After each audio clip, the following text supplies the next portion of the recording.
también de la Universidad Nacional de Córdoba.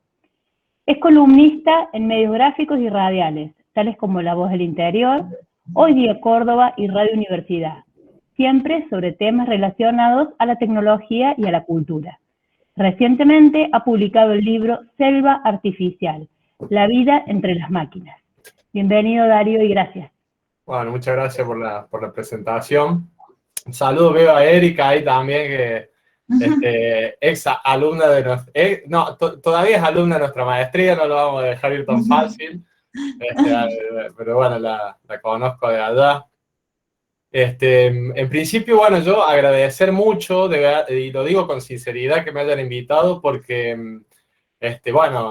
Gabriela y la trayectoria que tiene y el compromiso que tiene con pensar las cuestiones relativas a la educación, y que haya pensado que yo puedo, que lo que yo vengo trabajando puedo llegar a aportar algo, por lo menos para el debate o por la discusión, y que me haya invitado, para mí es realmente un honor. Así que bueno, espero no decepcionarla en los próximos minutos.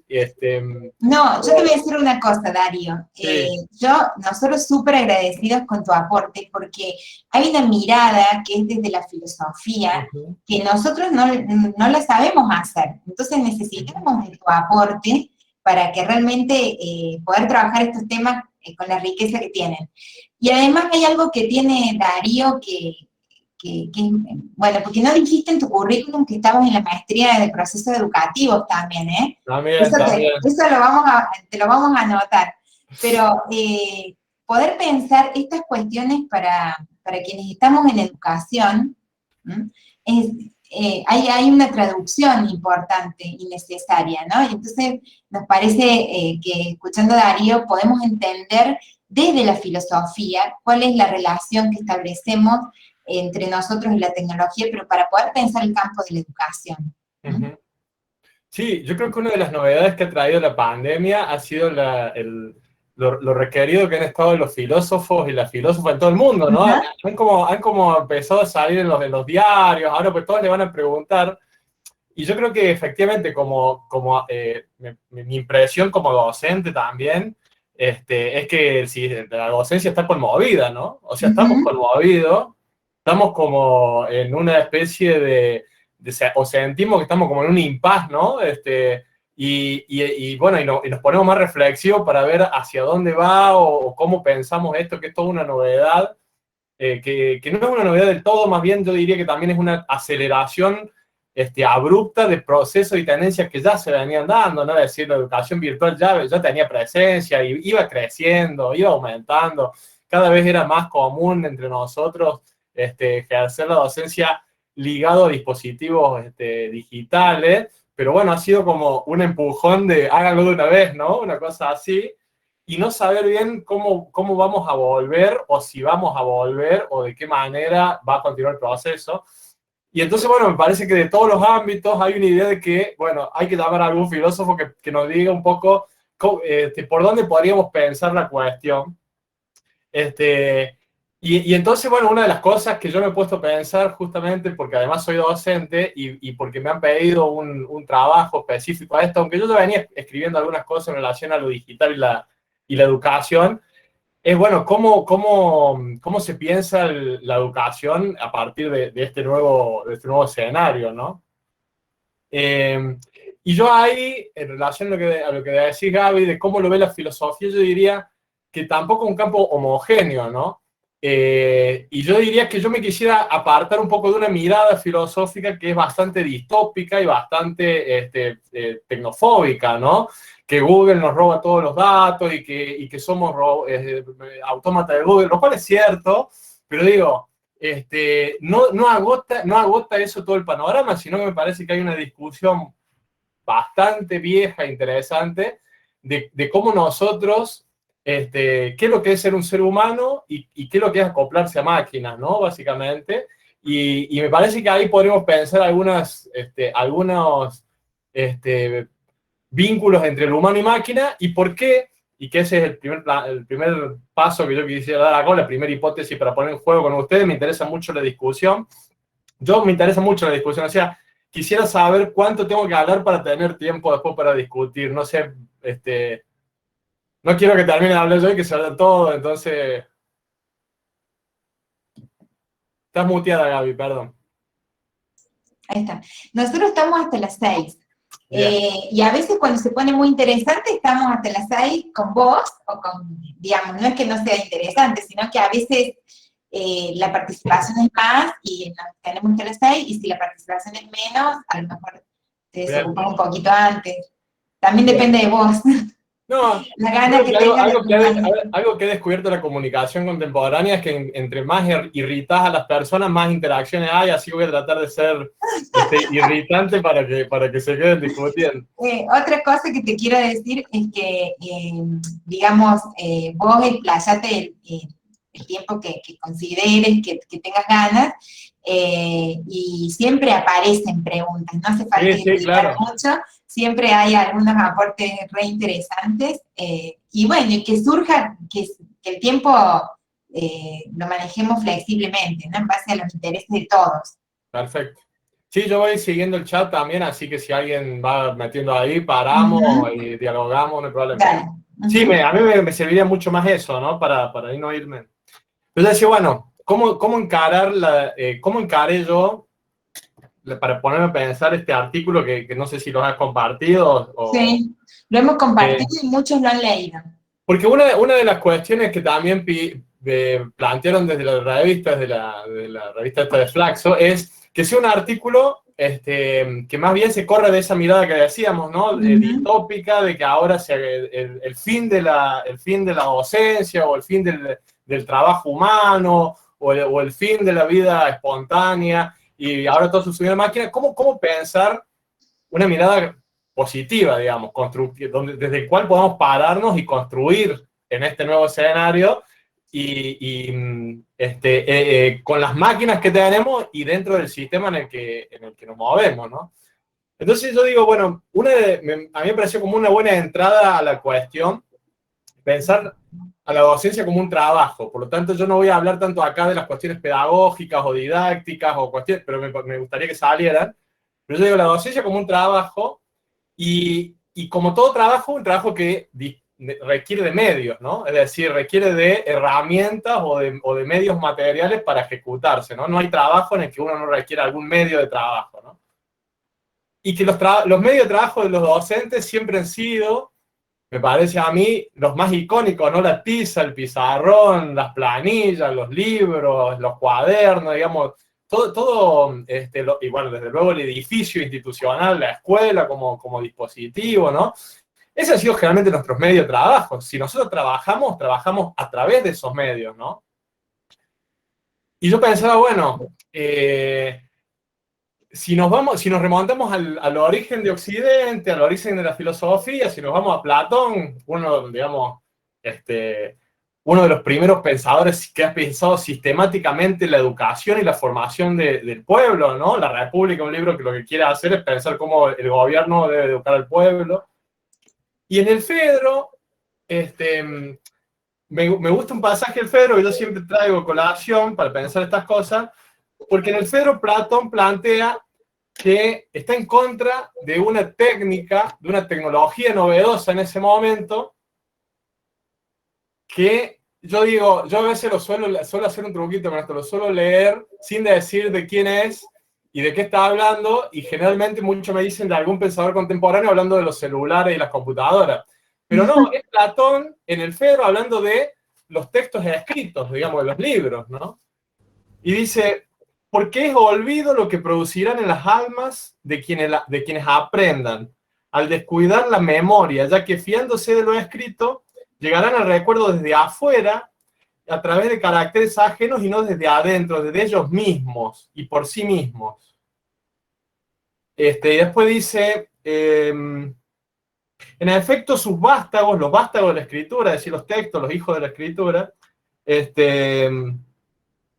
están ante nosotros como si tuvieran vida, pero si se les pregunta algo, responden con el más altivo de los silencios.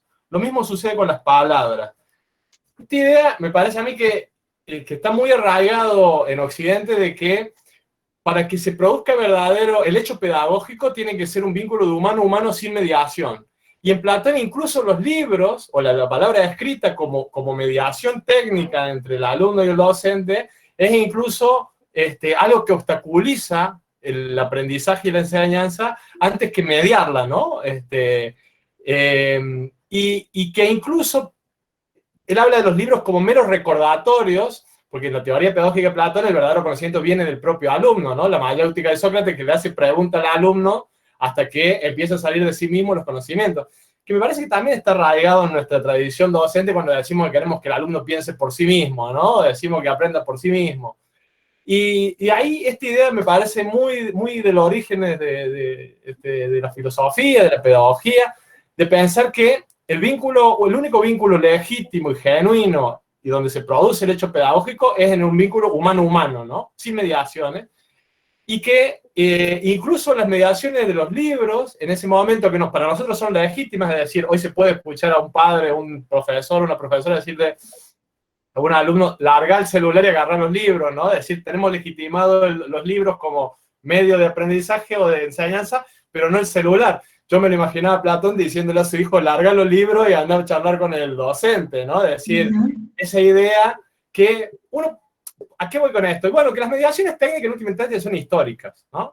Es decir, si para Platón no era bueno el libro y para nosotros sí, para los docentes y los docentes del futuro las computadoras serán legítimas y anda a saber qué cosa no, digamos, pero me parece que el primer paso es sacarle esa cuestión esencialista de que en los libros está el conocimiento y que en las computadoras está toda la basura, ¿no? Si no nos despegamos de esa idea, es muy difícil pensar una docencia, digamos, a donde yo me parece que hay que pensarla, que es que hoy en día los instrumentos y los medios del docente no son más el libro, no son más la tiza, no son más el pizarrón, o no son solamente eso, sino que desde hace rato, y ahora más que nunca, estamos trabajando al interior de un sistema de máquinas, ¿no? Es decir, si uno piensa en la revolución industrial al principio del siglo XIX, era un espacio muy reducido, una industria muy pequeña la que trabajaba en máquinas, que era la industria textil, y que era el sistema de fábrica, y los otros trabajos no estaban metidos en un sistema de máquina, ¿no? Y se ha ido expandiendo el trabajo al interior de un sistema de máquina en diferentes esferas laborales, pero nosotros siempre la docencia estuvo como un poco relegada, incluso hasta hace 10 años podemos decir que la docencia no estaba capturada por un sistema de máquina, o que trabajar no era trabajar al interior de un sistema de máquina. Pero me parece que de un tiempo a esta parte sí estamos trabajando al interior de un sistema de máquina. Autores como Antonio Negri habla de la fábrica global o la fábrica mundial, es decir, el mundo es una fábrica, el mundo es un sistema de máquina y todos trabajamos allá adentro. Eso me parece que ya se venía dando. La novedad es que en la pandemia el sistema educativo y el sistema de máquinas fueron las mismas cosas, ¿no? Es decir, no había edificios a donde recurrir por fuera del sistema de máquina para hacer un trámite, había que hacerlo por las mismas máquinas, las clases se daban en las máquinas, las planillas se llenaban en las máquinas, ¿no?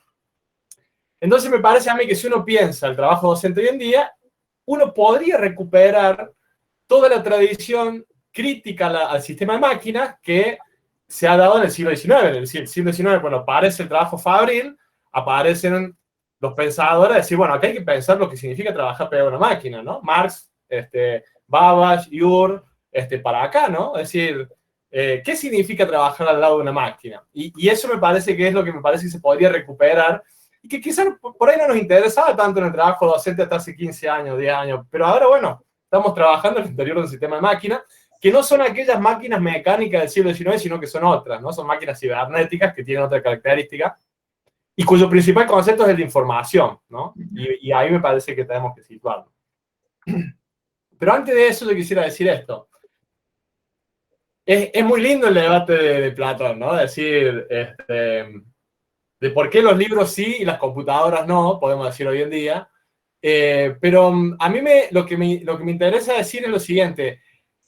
Tradicionalmente la filosofía, las humanidades, las ciencias sociales también han ninguneado los objetos técnicos, como en las teorías sociales, ¿no? Es decir, siempre el ser humano es el actor, ¿no? Es el actor social. Las cosas más bien son instrumentos que nosotros usamos para hacer lo que queremos hacer, ¿no?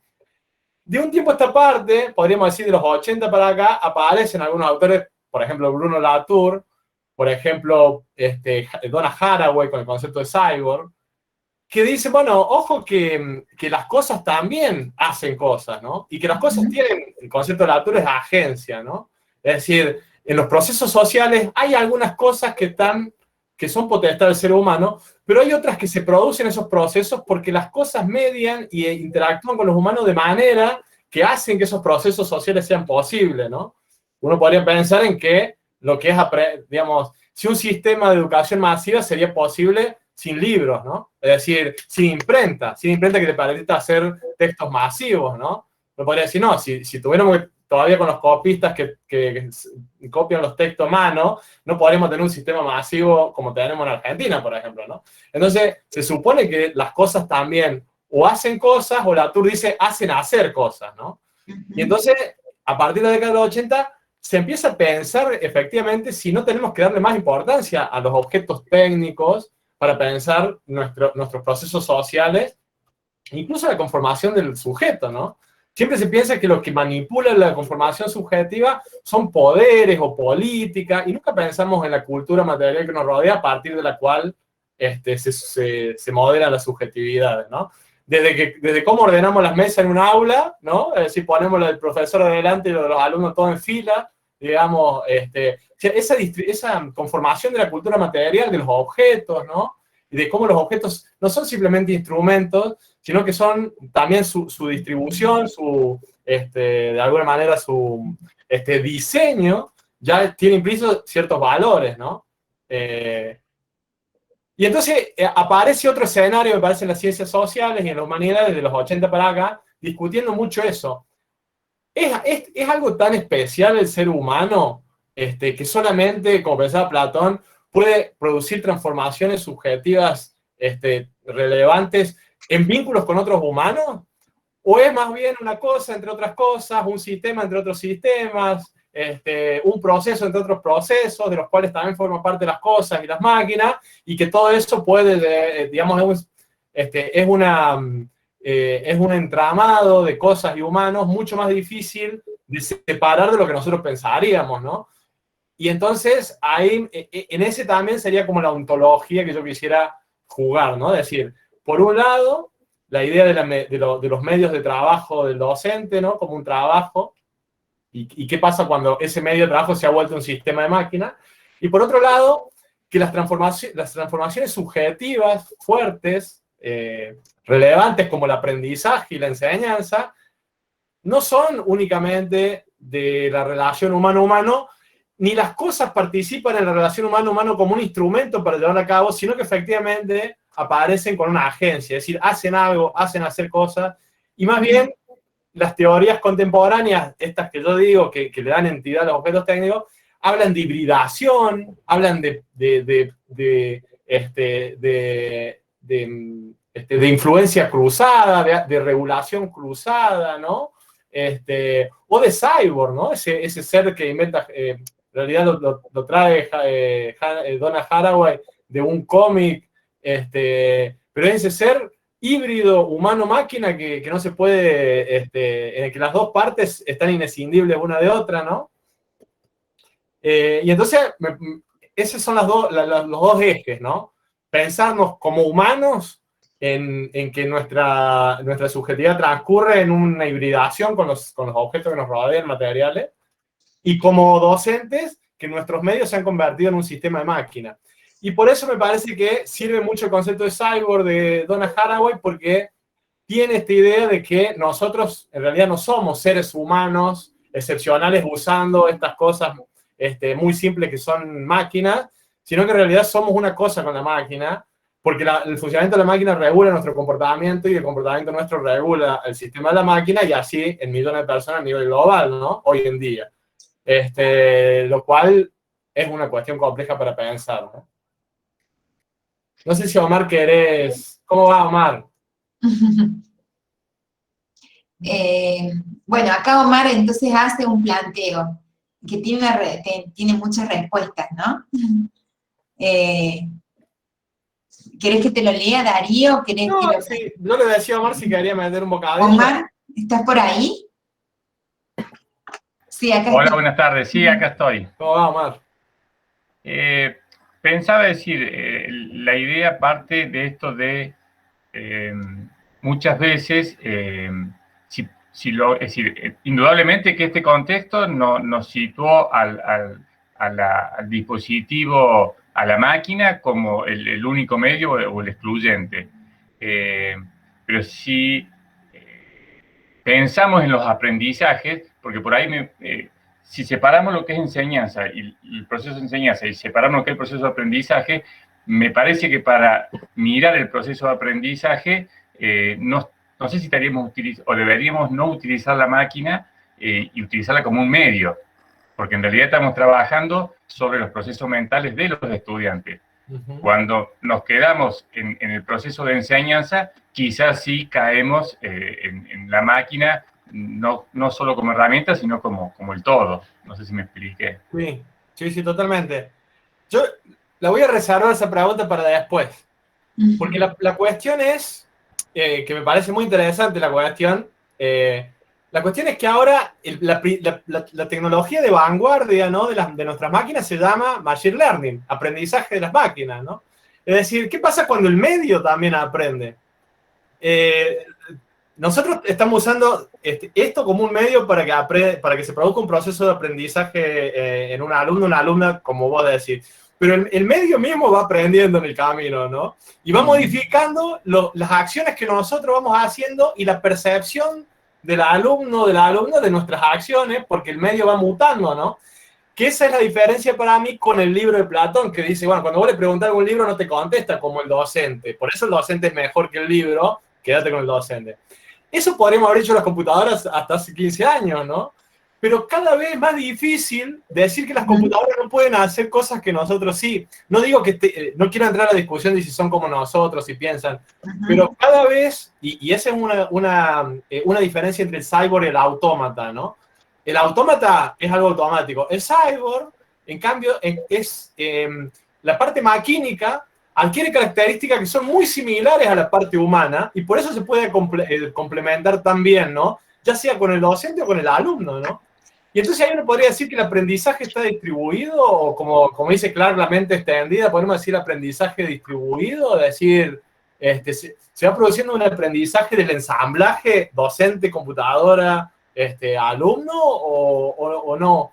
Digo, porque yo insisto que si seguimos pensando en el aprendizaje como algo que pasa en la cabeza del alumno, estamos en Platón, ¿no? Es decir, seguimos pensando que solamente el aprendizaje puede ocurrir en el humano, y en el humano vínculo con el humano. Digo, no digo que no sea una posición válida. Digo, yo me quisiera salir de esa posición y pensar que acá está pasando otra cosa. O sea, los procesos de aprendizaje están siendo de otro... La información tampoco no va desde el pizarrón al cuaderno del alumno, sino que va en todas las direcciones, en algo que el alumno tiene en el bolsillo y el docente también. Y, entonces, a mí me parece que ahí habría que pensar más bien cómo se distribuye, ¿no? El aprendizaje en un ensamblaje humanos, no humanos, máquinas, algoritmos, computadoras, dispositivos, plataformas, aulas virtuales, y ahí el ensamblaje se va haciendo cada vez más. Ahí tiene que suceder el aprendizaje, ¿no? O ahí sucede, ¿no? Eso es lo que yo estoy tratando de pensar. No digo que tenga una solución nomás, ni mucho menos, ¿no? Digo que ese es el problema para mí. O sea, el problema es que hay que pensar eso. En el cual todo lo que sabemos que ocurre en la cabeza del estudiante cuando aprende, porque hay toda una vasta literatura al respecto, ¿no? En la ciencia y la educación, en psicopedagogía, todo eso tenemos que ver cómo lo incorporamos a todo esto, ¿no? Digo, no es que se murió esa literatura y hay que dejarla, sino, bueno, hay otro escenario ahora, me parece, ¿no? Aparecieron cosas que no estaban en la época de Piaget. ¿Qué hace Vygotsky, no?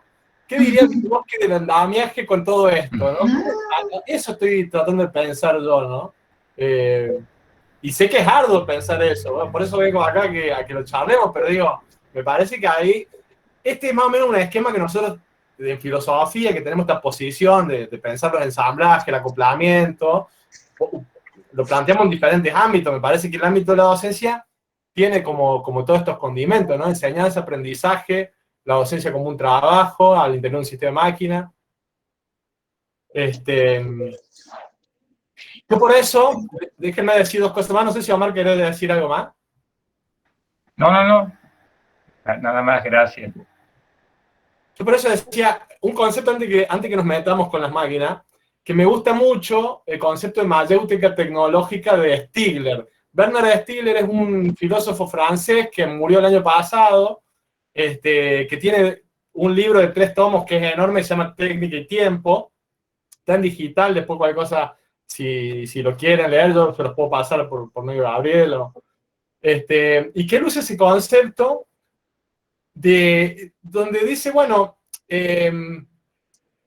yo pongo siempre el mismo ejemplo porque me parece un ejemplo ilustrativo. El ser humano inventó la lanza, el ser humano primitivo, vamos a decir, y a partir de tener ese objeto, empezó a incorporar el hábito, por ejemplo, de observar a distancia, de seguir animales, de matar a distancia, ¿no? De perseguir, de ocultarse. Es decir, podemos decir que el ser humano inventó la lanza, pero la lanza inventa el cazador, ¿no?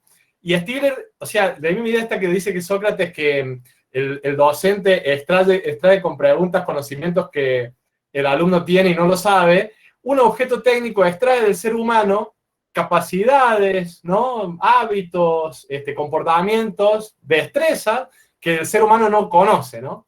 Y entonces, ¿qué hace a quién? O sea, ¿el humano inventa el objeto o el objeto inventa al humano, ¿no? Ese juego dialéctico que se da ahí, que Stigler le llama la mayéutica tecnológica. Las cosas extraen cosas de nosotros, hasta que no aparecen en nuestro entorno, nosotros no sabemos que tenemos ciertas aptitudes o ciertas destrezas o ciertos conocimientos que lo empezamos a saber a partir de ahí. Cualquiera que ve un chico de 7 años con un celular hoy en día se da cuenta lo que es crecer con un celular de no haber crecido con un celular, ¿no? Es decir, ese objeto le extrajo a él conocimiento y destreza que a mí no me trajo hasta los 30 años, digamos, ¿no? Entonces, si uno toma ese papel activo de los objetos, incluso para hacernos aprender, Omar, ¿no? Es decir, nosotros aprendemos no solamente de los humanos, sino de las cosas. Y cuando tenemos una cosa tan compleja como esta, por la que nos estamos comunicando ahora, que además aprende, ¿no? Y que además aprende obteniendo información de millones de personas en el mundo. Bueno, la mayéutica tecnológica agarra otra dimensión, ¿no? Una dimensión así ciclopia, ¿no? Monumental, que cuesta mucho pensarla, incluso porque las mismas personas que diseñan esto, las máquinas que piensan, digamos, el machine learning, las máquinas, a veces ni siquiera saben lo que está pasando adentro de esa máquina que diseñaron, ¿no? Simplemente tienen un input y ven que salen del output. Entonces ni siquiera saben qué hay ahí, ¿no? Simplemente son procesos que se van acumulando, que van desarrollándose. Y fíjense, otra similitud con el ser humano, porque nosotros a veces ni siquiera sabemos qué pasa dentro de la cabeza del alumno, simplemente tiramos cosas y vemos los procesos, vemos qué devuelve o cómo va progresando en su comportamiento o en sus aptitudes, y a partir de ahí evaluamos que debe haber pasado algo allá adentro. Bueno, esa idea de que las máquinas cada vez se parecen más a nosotros en su opacidad, en su espontaneidad, en su capacidad de aprender, en sus sesgos, ¿no? Muchas veces dicen, bueno, los seres humanos no, las máquinas generan sesgos, los algoritmos, y nosotros, ¿no? Los sesgos que tenemos, decir, hasta en eso se parecen, ¿no? Y entonces, bueno, me parece que la noción de cyborg ahí, digo, una vez dicho lo de mayéutica, ¿cómo pensamos nuestro vínculo con las máquinas? Yo digo, bueno, hay dos figuras que son tradicionales y que están como en disputa. Una es la del cyborg, que la del cyborg funciona justamente como un ensamblaje entre máquina y humano, es un solo ser, dice Donna Haraway, que ya no puede volver a ser polvo, dice como la cita bíblica, ¿viste? El polvo viene, el polvo vuelve. Bueno, ya no podemos volver, o sea, ya no podemos volver, ya estamos en esto, ¿no? Y el cyborg es un ser mítico, mitad orgánico, mitad cibernético, ¿no? Y yo no tengo ningún problema en asumirme como cyborg porque me levanto leyendo esto y me acuesto leyendo esto, digamos, mis creencias, mis ideas, mis experiencias y lo que voy haciendo en el día está de alguna manera regulado por lo que va pasando adentro de mi celular, desde las cuestiones del trabajo hasta las cuestiones personales, y efectivamente está como incorporado como una especie de guía diaria de cómo comportarnos, ¿no? Cada vez más. Pero Donna Haraway ha escrito en los 80, ella está pensando, por ejemplo, en la fertilización asistida, por ejemplo, en cómo las mujeres de alguna manera se ensamblan con un sistema artificial de reproducción, y acá viene como la segunda rasgo del cyborg, ¿no? El primero sería que las máquinas empiezan a parecerse a nosotros y pueden ensamblarse a nosotros, y el segundo sería que eso nos permite liberarnos, es decir, en Donna Haraway le da una especie de ciudadanía social y política al cyborg, porque dice, bueno, incluso, sé que esto es polémico, no es para entrar ahora, pero Incluso el cyborg le permite a la mujer que está presa de su especie biológica, que es la que reproduce, dejar de estar presa de esa función que le reproducir porque lo pueden hacer las máquinas. ¿Y de dónde saca esa idea Donna Haraway? Bueno, en 1960, dos científicos, médicos, un psiquiatra y un médico, que están pensando cómo va a ser el astronauta, porque todavía no había un ser humano puesto en la luna ni en ningún lado. Ellos son los primeros en que dicen, nombran la palabra cyborg, pensando en un humano al interior de una nave, en el espacio exterior, que es un espacio ajeno al humano, y que si el humano tiene que estar regulándose la temperatura del cuerpo, regulándose la presión sanguínea, midiéndose el azúcar en sangre y manejando la nave, entonces dicen, está prisionero de la máquina.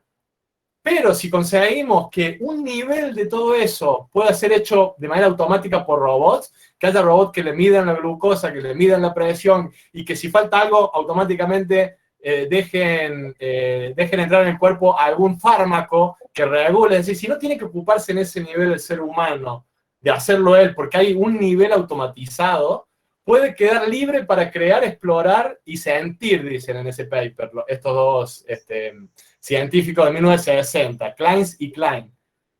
Entonces, el cyborg ahí se dice por primera vez, y un poco esta idea también de Haraway, ¿no? Que le da ciudadanía política y social. Si yo, mujer, puedo automatizar la reproducción, me puedo liberar de todas las cosas, de todo lo que mi especie me liga a eso. Y podemos pensar cualquier tipo de esfera en ese sentido, ¿no?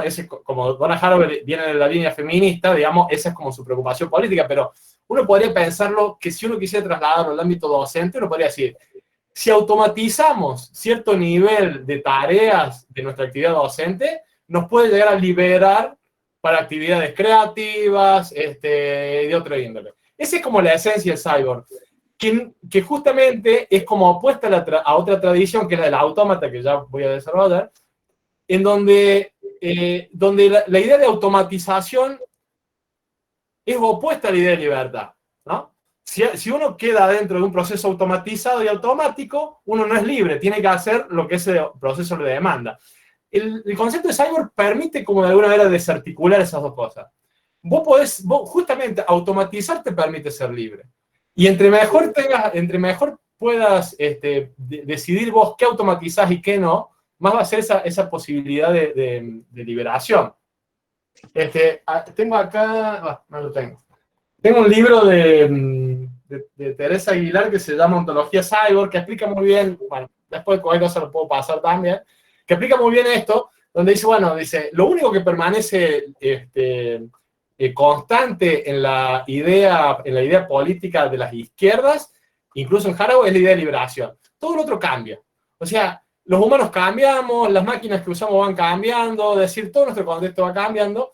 Y entonces uno dice, bueno, no es que la vida automatizada que tenemos hoy en día es opuesta a la idea de libertad y emancipación, sino que es el escenario donde debe buscarse y ejercerse. Es decir, este es el escenario donde deberíamos buscar cómo emanciparnos y liberarnos gracias a las máquinas, con las máquinas, junto a las máquinas, ¿no?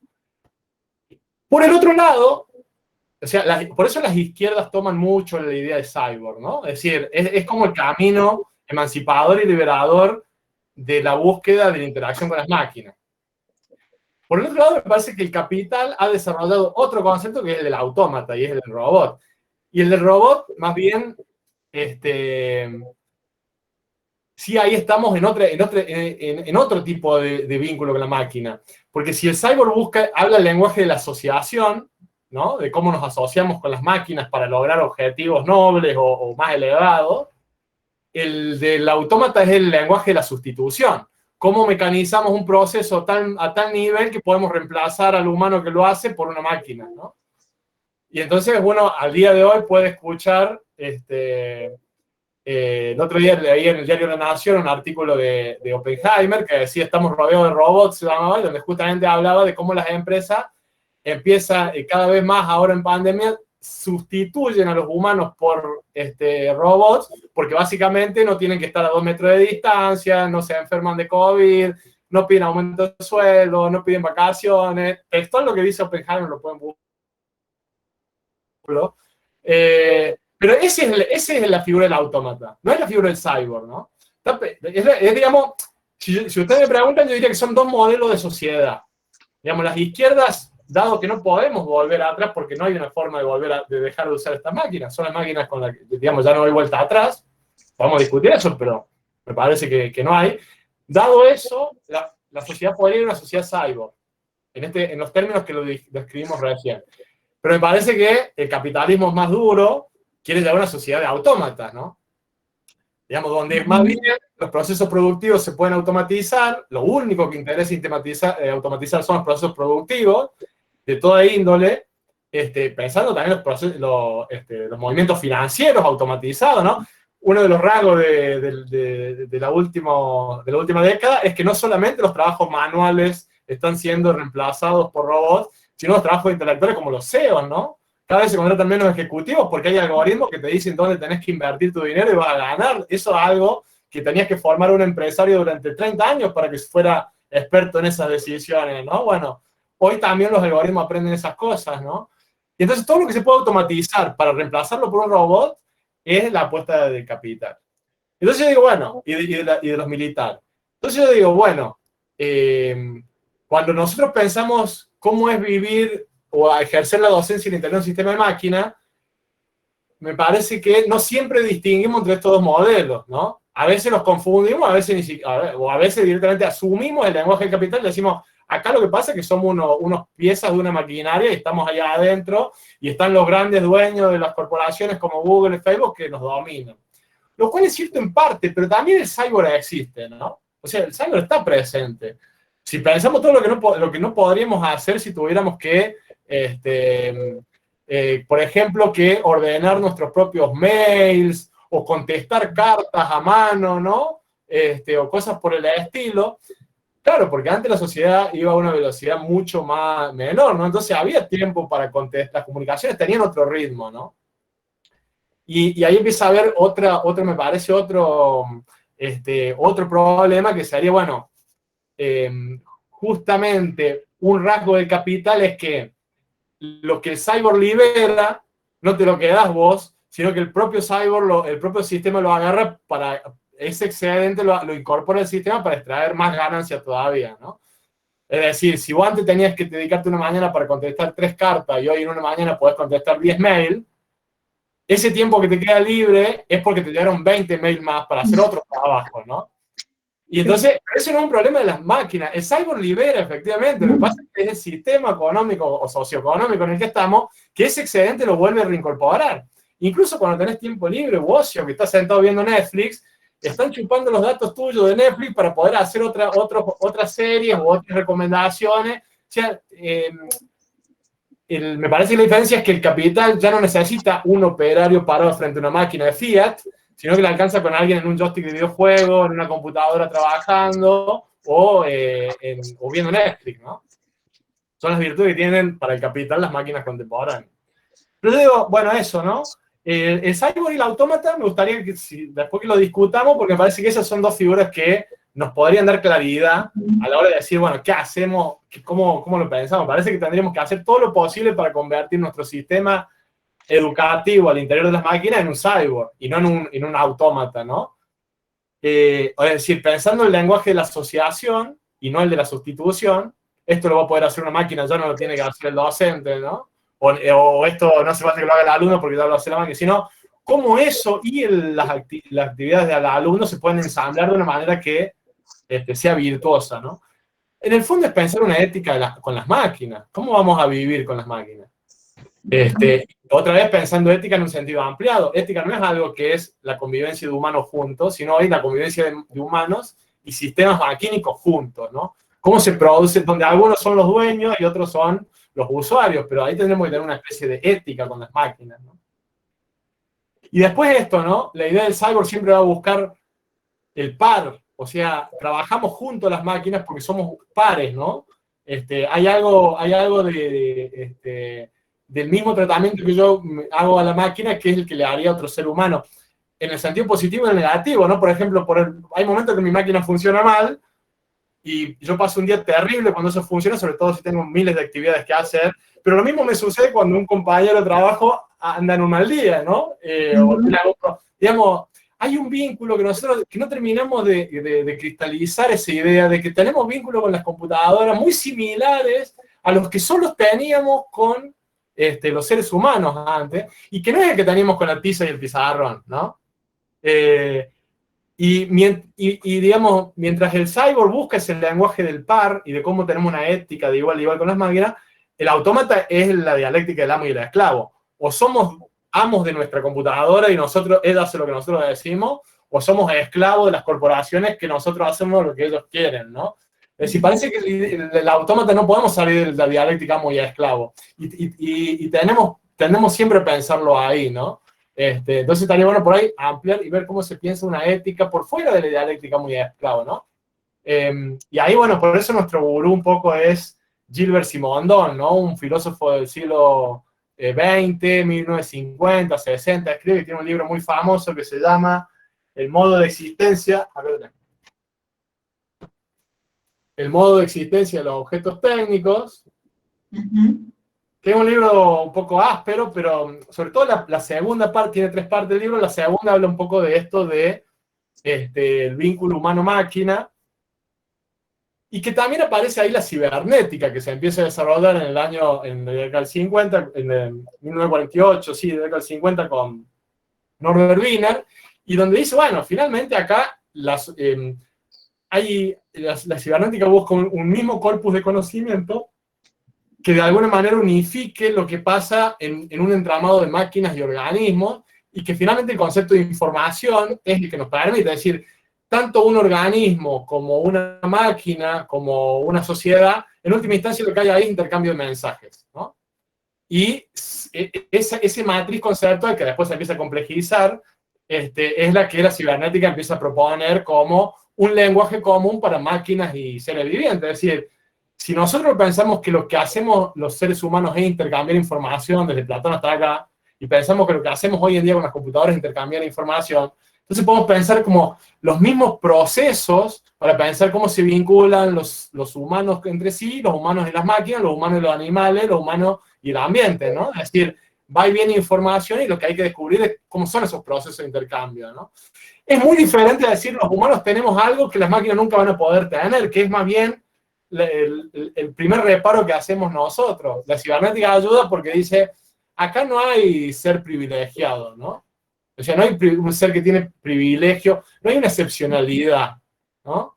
No hay una excepción humana, ¿no? Porque si nosotros pensamos que hay una excepción humana, que es algo que, si ustedes me permiten, tiene un arrastre religioso, pensar que los seres humanos somos algo que no tienen los otros seres, ¿no? O que no son los otros seres. Y bueno, si pensamos así, nunca vamos a poder pensar a una máquina como un par, es decir, como una entidad que tiene cierto procesamiento de información muy similar a los míos, incluso superiores, y entonces yo interactúo. Si no, lo voy a pensar como algo que me invade, ¿no? Y me corre de mi condición humana, como si hubiera algo que fuera la condición humana, ¿no? Hubiera algo que fuera el humano y que no debe ser invadido por otras cosas que no son humanas, ¿no? Y entonces, bueno, yo digo un par de cositas más y ahí en todo caso discutimos, y si tengo que decir algo más lo meto ahí en la discusión para no abrumarlo. Vieron que hablo como una máquina, porque me estoy mimetizando.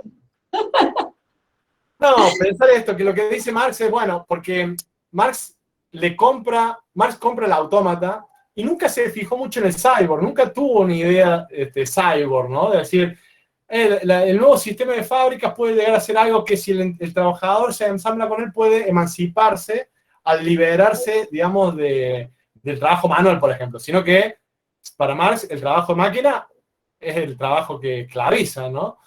Y quizás sea porque, y esa es un poco la apuesta de Simondon, porque Marx solo conoció la época de la automatización y no la época de las regulaciones, que es la época de las máquinas informáticas, ¿no?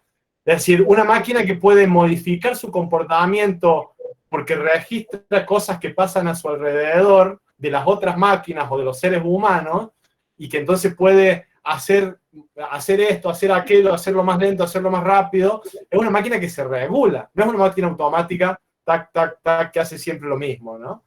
Y esa autorregulación cada vez más sofisticada, cada vez las máquinas se autorregulan más y son más sensibles a todo lo que pasa alrededor de ellas, otra vez, muy similar a como somos nosotros, donde somos muy sensibles por nuestro sentido a lo de nuestro entorno y modificamos nuestro comportamiento permanentemente, ¿no?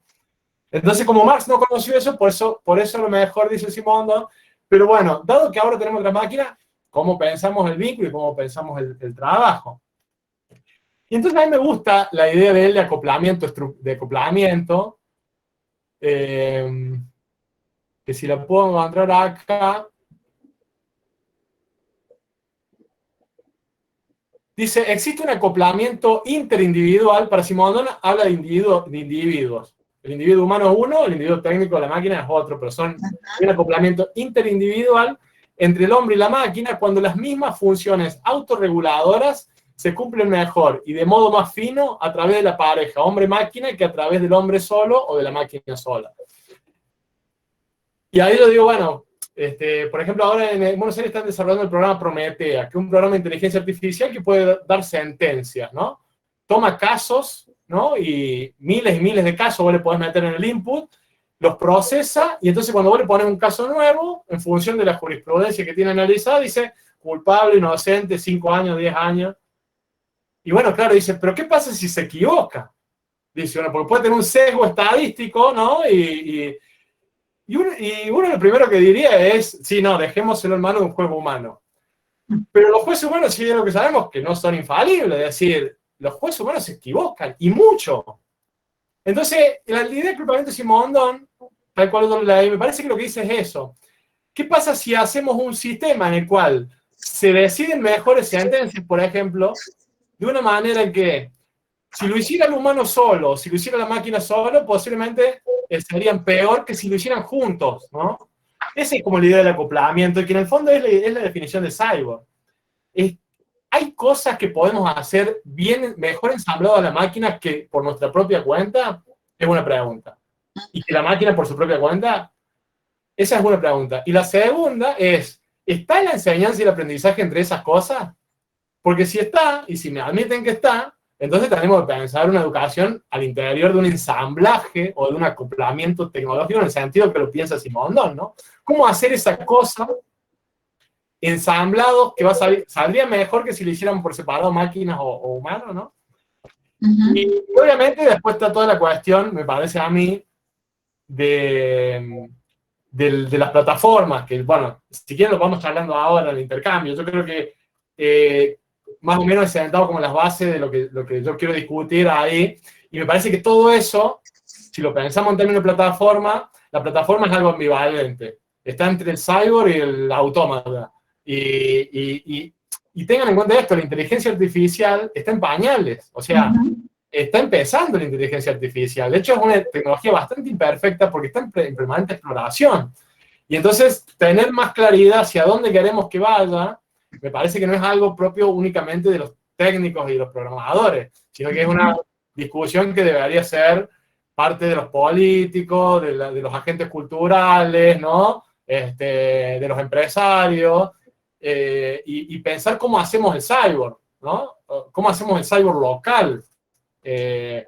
Y bueno, yo por eso cierro ahí el artículo diciendo, bueno, a los docentes nos toca mínimo la oportunidad y máximo la responsabilidad de discutir ya no si es bueno o malo la computadora, o sea, ya cómo hacemos el cyborg, me parece que esa es la discusión, ¿no? Y pensando esto, un ensamblaje humano-máquina que libere o que permita ciertas actitudes que no tendríamos sin eso, y cómo incorporamos todo nuestro saber y nuestro conocimiento de lo que es el aprendizaje, de lo que es la docencia, de lo que es la enseñanza en este nuevo escenario, ¿no?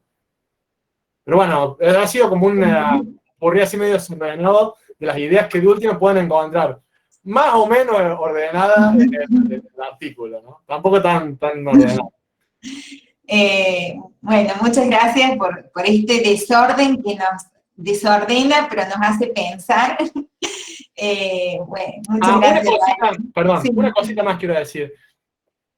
Me parece interesante, que no quisiera que se me escape, hay algo que aparece al final del artículo que a mí me parece interesante, sobre todo en Argentina, que el sistema educativo argentino se ha moldeado, ustedes me corrijo cualquier cosa que son los que saben de esto, pero se ha moldeado a la sombra del estado de bienestar, ¿no? Es decir, de un concepto político que es el estado de bienestar que se hace cargo de los servicios básicos de la población, sobre todo de la población empobrecida, ¿no?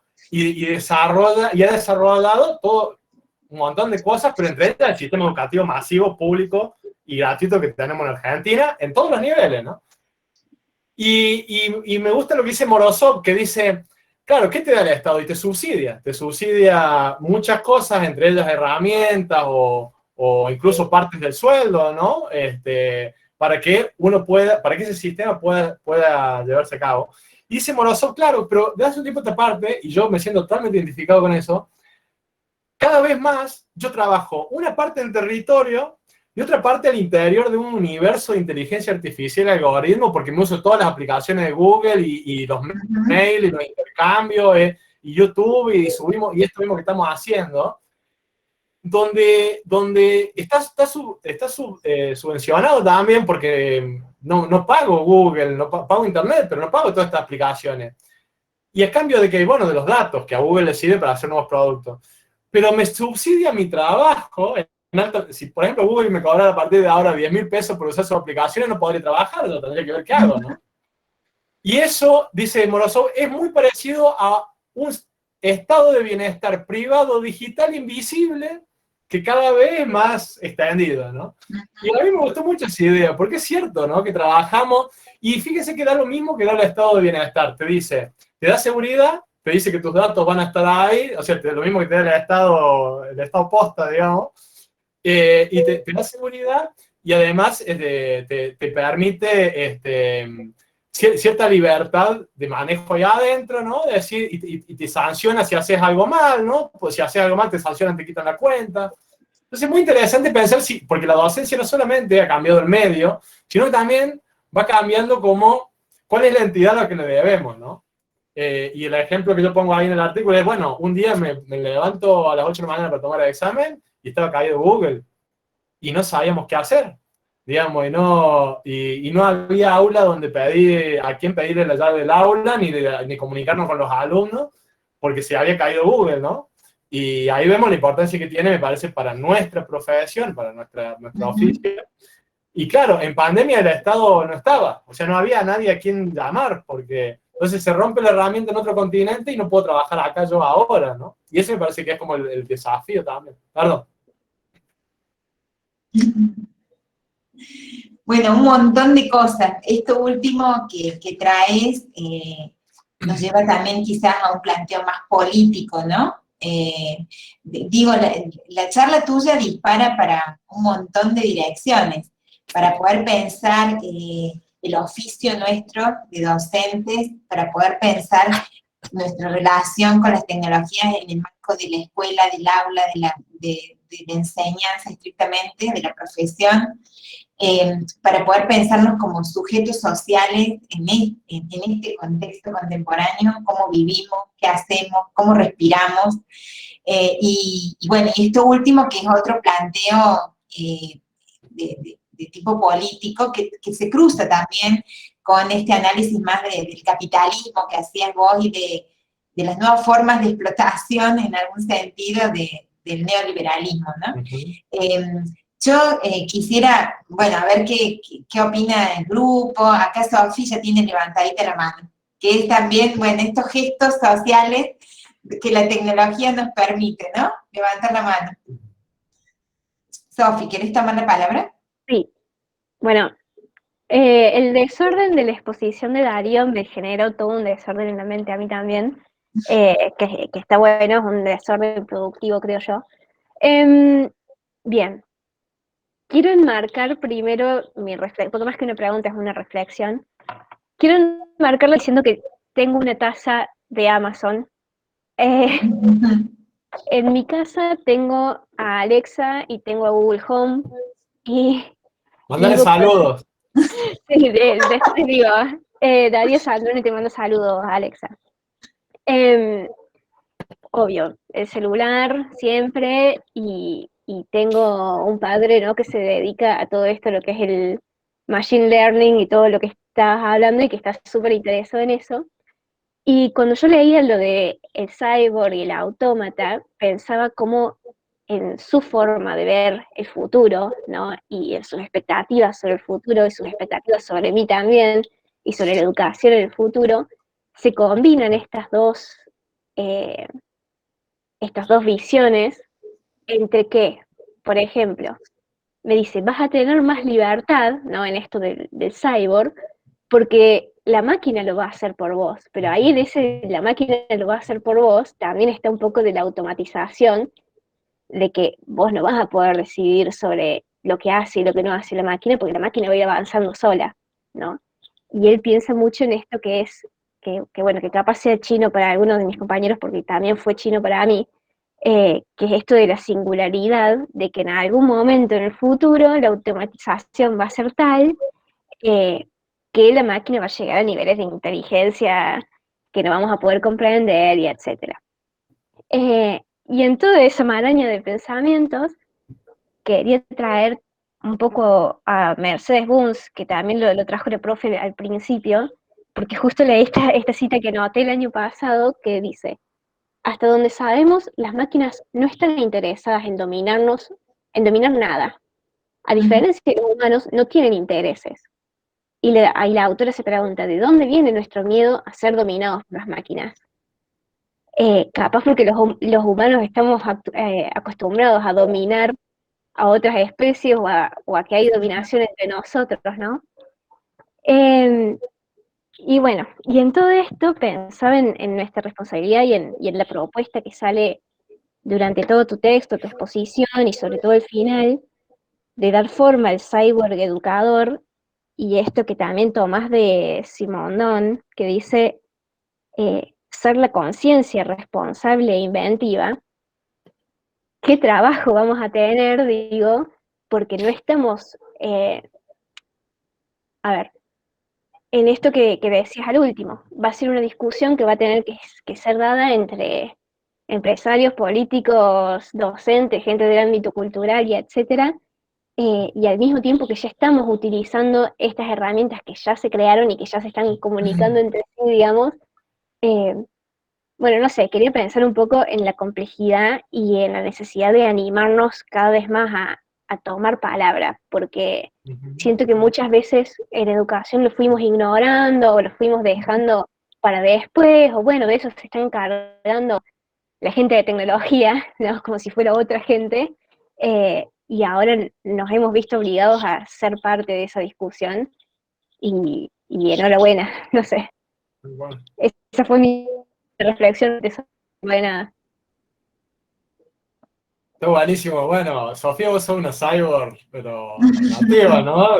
Todo, rodeada de todos ahí. Alexa, lo de Alexa es impresionante. Es alguien que prácticamente como otra persona ahí en tu casa, no sé. ¿Qué vínculo tenés con Alexa?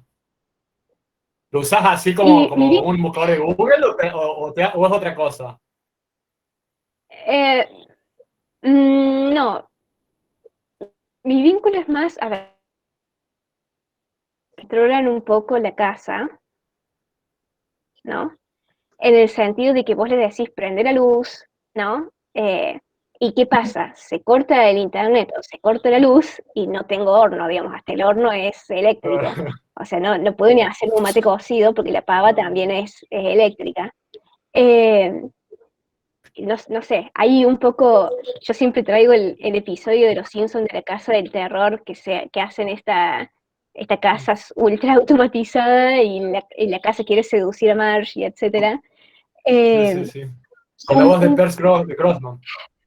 Un poco se siente así, yo no lo uso mucho, pero bueno, cuando toco el botón de la luz, le estoy diciendo a Alexa que prenda la luz. Claro. Aunque cuando no hable vuelve, directamente con ella. Cuando vuelve a internet le decís, ¿dónde estuviste? Tuve que ir a prender la luz yo. Sí. No, Bueno, a ver, me parece... decir sin que tengamos Alexa, yo no tengo nada de eso, pero sí cuando se me va internet, siento que se me va la vida, ¿no? Es como el aire que respiro. Digo, hay algo... Escuchaba, hay un documental en el canal de Encuentro que hacen sobre el cuerpo máquina, y hay no me acuerdo quién, pero que dice, bueno, y que tiene razón, dice, el celular quizás sea la única cosa por la que vos te volvés a tu casa. Vos estás a 3 cuadras, te olvidaste la billetera, decís, bueno, le pido plata a alguien, no sé, pero te olvidaste algo, bueno, no importa. Pero te olvidas el celular y volvés porque hay, digamos, yo lo necesito para el día, digamos. Y dice, parece que te olvidas algo. Y ese algo que te olvidas cada vez es más grande. Está bien esa idea, ¿no? Porque no es que nos olvidamos siempre lo mismo. No es lo que nos olvida, no es el pedacito que nos olvidamos hace 5 años.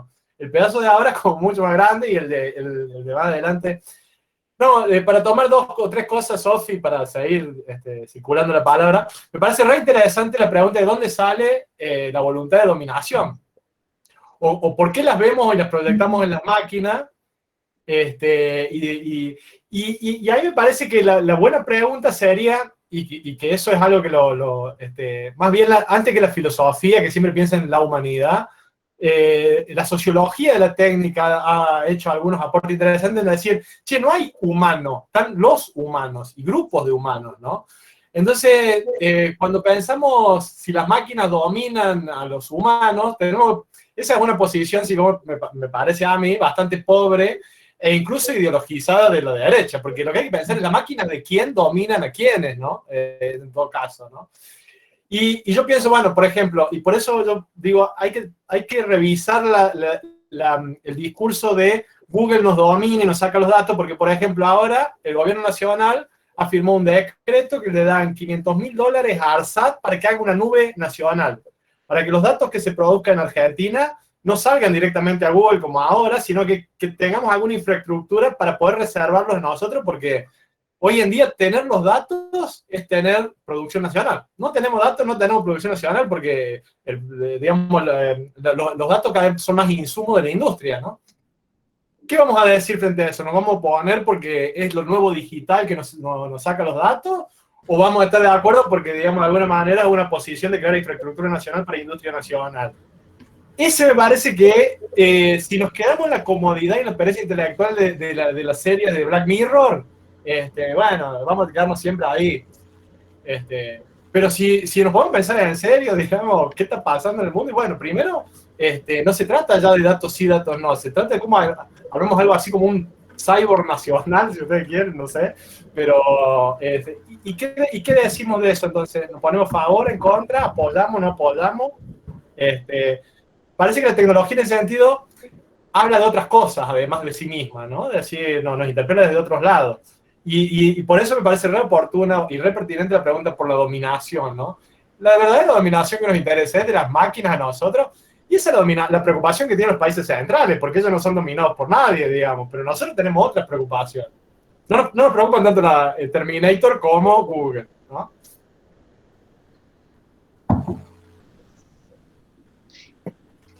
¿Quién quiere tomar la palabra?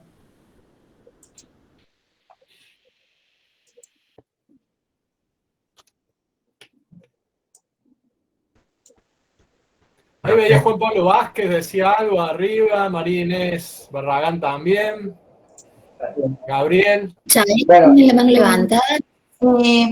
Milena, vos habías hecho un comentario por el chat bien interesante, ¿no? Si me parecía, a ver, ahora, si lo recupero, tenía que ver con que tal vez ese miedo que refiere Sofi se relaciona a que perdemos nuestra condición de creadores en ellas. Condición de Dios frente a la máquina. Sí, claro. Sí, yo creo que digamos, hay componentes míticos, ¿no? En nuestra visión de la máquina. Desde Prometeo, ¿no? Que los seres humanos somos esa especie a los que los dioses nos dio la técnica, ¿no? Entonces, somos algo especial.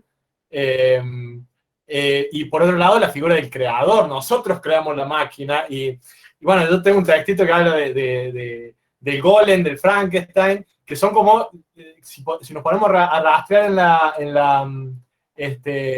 la cultura occidental, el golem, este muñeco que creaban los rabinos judíos y que después se volvió muy grande y se les caía encima y los mataba. El Frankenstein, una creación de la ciencia occidental, ¿no? En 1818, la escribe Mary Shelley, la creación que se vuelve contra el creador, Adán y Eva. Bueno, y en el siglo XX, XXI son las máquinas, son las creaciones del humano que se vuelven contra el creador. Ese mito, Borges decía que se podía reducir la historia de la literatura a 6, 7 metáforas. Bueno, la historia de tecnología se reduce a 2 o 3. Una es la creación que se vuelve contra el creador, ¿no? Por eso la idea de mayéutica tecnológica es interesante, porque lo que dice no es que nosotros creamos los objetos nos crean también, ¿no? El ser humano que vive hoy, que se levanta en una cama, que se cepilla los dientes, que se mira al espejo, es decir, desde que te levantaste que te acostás, ¿cuándo haces algo que no está mediado por un objeto técnico que hasta hace 500 años no estaba, ¿no? No puede ser el mismo ser humano de hace 500 años. Y este ser humano ensamblado a computadora no puede ser el mismo, ¿no? Entonces, me parece que nos tenemos que correr del lugar del creador. No somos el creador, sino que estamos metidos en un sistema de ensamblaje, digamos, donde va y viene información y donde ahí se producen transformaciones, una de las cuales llamamos aprendizaje, ¿no? A veces. A mí me parece interesante el planteo que traes al encuentro de hoy, porque sé algo que nosotros intentamos plantear en el marco de esta asignatura, Tecnología Educativa, en la carrera de Ciencia de la Educación, donde una de las líneas más importantes de desempeño profesional de nuestros egresados tiene que ver con la formación docente, ¿no? Entonces, un poco, y muchos de nuestros alumnos son docentes, que algunos hace muchos años que están dentro del sistema, otros menos, pero que tienen toda una trayectoria dentro del sistema, ¿no? Y dentro de este tiempo, todos somos partícipes de estos discursos de amor y odio hacia la tecnología, ¿no? Y una tecnología que, como vos planteabas también en tu charla, cada vez se va ensamblando más en nuestras prácticas, o sea, somos estos seres tecnológicos que vivimos a través de diferentes tipos de dispositivos, pero que a la vez esos dispositivos nos invitan a hacer cosas que no entendemos del todo cómo funcionan. Entonces, esta opacidad que vos decías, ¿no? Se hace tan complejo el sistema que, claro, asusta cuando uno no lo logra entender. Se siente parte de un sistema que no entiende. Estamos habitando nuevas reglas de juego que no terminamos de entender. Digamos, a diferencia de un sistema sociocultural que se caracterizaba por su estabilidad, por reglas claras, aunque no nos gustaran, sabíamos cuáles eran las reglas. Por ejemplo, para decir una escuela, uno sabe que una escuela era un edificio con paredes, uno entraba a un edificio que sabía, por solo el modo de verlo, que ya era una escuela, y ahora estamos pensando que la escuela puede estar en otro lugar que no en ese edificio. Entonces, bueno, ahí hay un conjunto de reglas que se van reconfigurando permanentemente y que se van moviendo. Pongo ese ejemplo, podría poner miles, ¿no? Y hay algo en ese movimiento que lo vamos viviendo sin entenderlo del todo. Entonces, ahí aparece con fuerza, no de ahora, sino que tiene otras raíces también para pensarlas desde las políticas educativas, estos discursos más tecnofóbicos, ¿no? Respecto a la tecnología. Y yo creo que esta discusión acerca de la presencialidad que tenemos ahora puesta sobre el tapete en términos políticos, hasta en algún sentido también actualiza eso, ¿no? Y entonces me pregunto, ¿cómo pensar? Y esto también se lo tiro al grupo, ¿no? No solamente a Darío, sino para que lo pensemos, el tema de cómo desarmar esa opacidad. ¿Qué es lo que deberíamos poder entender de este nuevo sistema, ¿no? De este cyborg? Yo creo que un elemento, el que lo estamos trabajando en el marco de la cátedra y particularmente de la clase de hoy, empezamos con la charla de Mora la vez pasada, es un poco objetivar nuestras prácticas, o sea, qué hacemos con la tecnología y qué la tecnología hace con nosotros. Yo creo que empezar a entender un poco esa relación y cómo nos construimos conjuntamente es parte de esa necesidad de objetivar y de desarmar ese pensamiento tecnocrático y tecnofóbico a la vez, que siempre nos hace pensar que la tecnología es esa fuerza externa que viene de afuera y nos hace maravillosos o nos hace malos. Pero digo, ¿qué tema para cómo? Porque hay como distintos niveles, no sé Darío cómo lo ves vos, pero hay un nivel político, ideológico que es interesante de conocer, digo, en esto de formarnos, ¿no? Como pedagogos, como, ¿qué es lo que tenemos que entender de este contexto actual para poder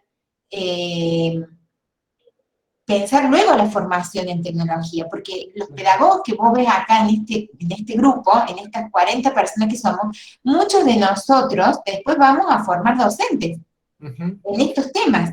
Entonces, no sé, Sí, yo creo ahí, digo 2 o 3 cositas corritas porque veo que hay un par de manos levantadas y quiero escuchar.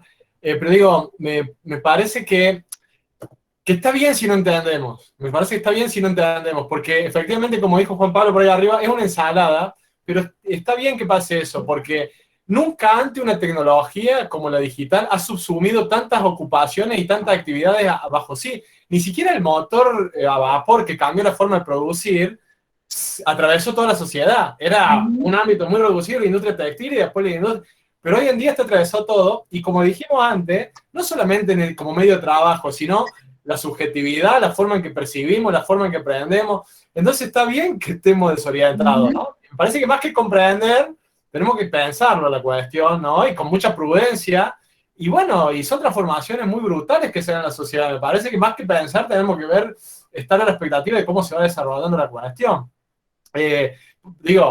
Lo digo desde la filosofía, que lo que hace más bien es pensar antes de capitalizar conocimiento. Pero después tenemos mucha gente de ciencias sociales que está haciendo trabajo de campo, ¿no? Es decir, ¿cuál es el impacto en el sistema educativo que ha tenido la pandemia? Bueno, lo vamos a saber ahora o en los próximos años, ¿no? Bueno, supongo que habrá mucha gente, psicopedagogos, sociólogos, antropólogos, que tendrán que hacer estudios y recopilar ese conocimiento, ¿no? Para poder comprenderlo. No sé si estamos en condiciones de comprenderlo todavía.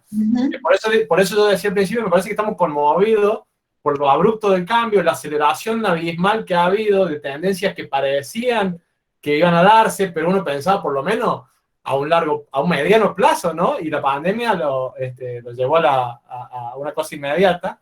Yo digo, bueno, me parece a mí, si vos me preguntás, primer paso, las TIC no son un instrumento para la docencia, son nuestro medio en el que nos desarrollamos. O sea, hay que pensar que estamos en un medio ciberfísico, ¿no? Es decir, donde tenemos dispositivos que son materiales, pero lo que hacen, que es muy importante para nosotros, cada vez más, como dijimos, está manejado desde otro lado, ¿no? Entonces, hay una deslocalización, trabajamos acá, pero se rompe un caño en Noruega y ya no tenemos internet y no podemos trabajar.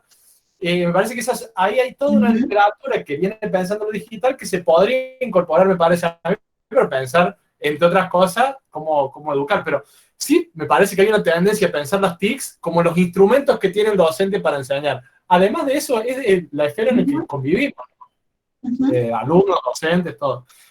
Y después, en relación a lo otro, me parece muy interesante eso que decías de lo que es este nuevo escenario de docencia.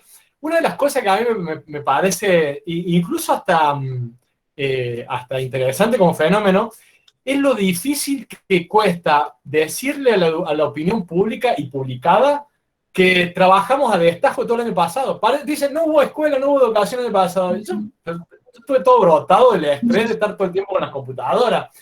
No se ve el trabajo con las computadoras como docencia, ¿no? Y no lo ve la opinión pública porque nosotros o no lo sabemos comunicar o no estamos haciendo algo para que efectivamente aparezca como parte de la educación. Y entonces a mí me parece que vamos a tener otro trabajo, porque no va a ir de por sí que se va a dar que el trabajo con computadores forma parte ya del trabajo docente. Parece que es algo que sabemos nosotros nomás, ¿no? Fuera de nuestro círculo, incluso hay un rechazo, y el mismo rechazo que tenemos nosotros, me parece que se amplifican los padres, se amplifican los medios de comunicación. Entonces me parece que también unas cosas que deberíamos trabajar nosotros en tratar de revertir esa visión, partiendo por nosotros mismos, para después tratar de decir que efectivamente se trabaja mucho con computadoras y que no sé si se produce el aprendizaje, como decía Omar, parece que esa es una discusión, pero que sí trabajamos con esto, ¿no? Y después la otra es que un riesgo que a mí me parece que eso también pone en discusión cómo se produce el aprendizaje. Tal cual, tal Bueno, cual. hasta qué punto depende de la intervención nuestra y depende de otros factores también. Y hasta En qué relación, punto... perdón, quiero cerrar con esto, en relación a lo que dice Norberto ahí, que está muy arraigada la presencialidad como única manera de ser a la escuela, por eso yo arrancaba con Platón, ¿no? Para Platón el hecho pedagógico será docente-alumno, ¿no? Y seguimos con eso. Pero me parece que un riesgo, es una hipótesis, no tengo base todavía, pero me parece un riesgo es que la presencialidad se vuelva una mercancía también, que puede ser el otro riesgo, ¿no? Fíjense lo que pasa, voy a hacer una metáfora que por ahí no es muy fácil, pero fíjense lo que pasa en el fútbol. El fútbol era un fenómeno masivo, donde lo que había que hacer era meter la mayor cantidad de gente en las canchas, y hoy en día las canchas son cada vez más pequeñas, porque solamente los que pueden pagar mucho pueden ir a la cancha, porque los otros lo ven por tele, ¿no? O por la computadora. Y digo, una de las cosas que podría ser un problema es que en este capitalismo de plataforma, digamos, la masividad se dé virtualmente y solamente los colegios ricos puedan prestar la presencialidad como un servicio, ¿no? Que la educación presencial se vuelva algo distintivo y algo de cierto mérito de nobleza, ¿no? Y que el resto, las giladas, que tenemos clase por computadoras, ¿no? Porque nos ahorramos transporte, nos ahorramos logística del Estado, nos ahorramos...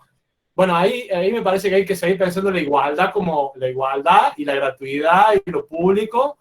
Hay que repensarlo ahí, ¿no? Para que no se haga esa... O no están dadas las condiciones para que los pobres vayan a las escuelas de pobres. No, tal cual, tal cual. Así que súper agradecidos. Yo creo que siempre me quedo con ganas los viernes, ¿no? De más. No sé ustedes cómo lo piensan, pero bueno, por lo menos una pincelada de estos temas para que después cada uno siga con sus lecturas y sus búsquedas. Muchísimas gracias, Darío. No, por favor, gracias otra vez por la invitación, por lo que dije al principio, ¿no? O sea, me parece que hay toda una efervescencia de cómo pensamos esto y que, bueno, que hayas pensado que yo podía llegar a aportar algo, para mí es un honor realmente. Y sí, algo irreemplazable de presencialidad es la cerveza post-seminario, curso del gobierno. Eso, ¿viste? Alexa no es, tomar una cerveza con Alexa no es lo mismo. No. Así que bueno. Pero bueno, podríamos darte un aplauso, porque eso sí está bueno. No, yo creo que tienen que desactivar los micrófonos. Siempre les pido que se activen los micrófonos y que hagamos un aplauso.